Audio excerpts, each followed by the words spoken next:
Have you ever heard about animals being put on trial in medieval times? Yes, you heard that right. From rats and pigs to roosters and locusts. Actual courtroom dramas featuring animal defendants took place in Europe during the Middle Ages. Today, we're diving into one of history's most peculiar legal practices. Welcome, history enthusiasts. I'm thrilled to take you on this fascinating journey through time, where we'll explore how our ancestors actually held formal criminal trials for animals. Imagine a pig dressed in human clothes, standing before a judge, with a court-appointed lawyer arguing its case. Sounds unbelievable, right? These trials weren't just informal proceedings. They were conducted with all the pomp and ceremony of human trials. Animals were assigned lawyers, evidence was presented, and witnesses were called to testify.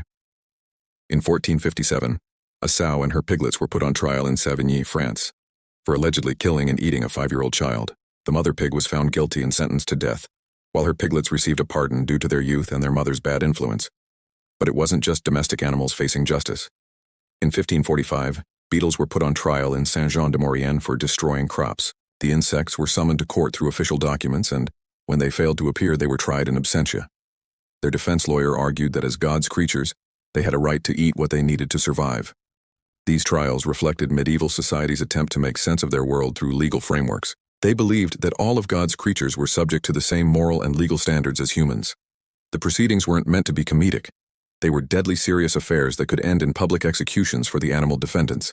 Interestingly, some animals were even granted pardons or acquittals. In 1750, a female donkey was acquitted of charges of bestiality because villagers testified to her good character and virtuous behavior.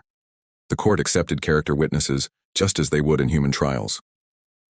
The practice of animal trials gradually declined with the advent of the Enlightenment, as scientific understanding grew and medieval superstitions faded. However, these bizarre legal proceedings provide us with fascinating insights into medieval minds and their understanding of justice, morality, and the relationship between humans and animals.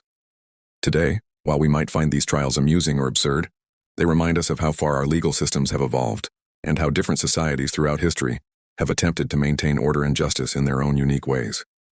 Before we wrap up this unusual tale from history, let me know in the comments what you think about these animal trials. Would you have made a good defense lawyer for a medieval pig? Don't forget to like this video if you enjoyed learning about this peculiar historical practice, and subscribe to our channel for more fascinating stories from the past. Until next time, keep exploring history's strangest chapters.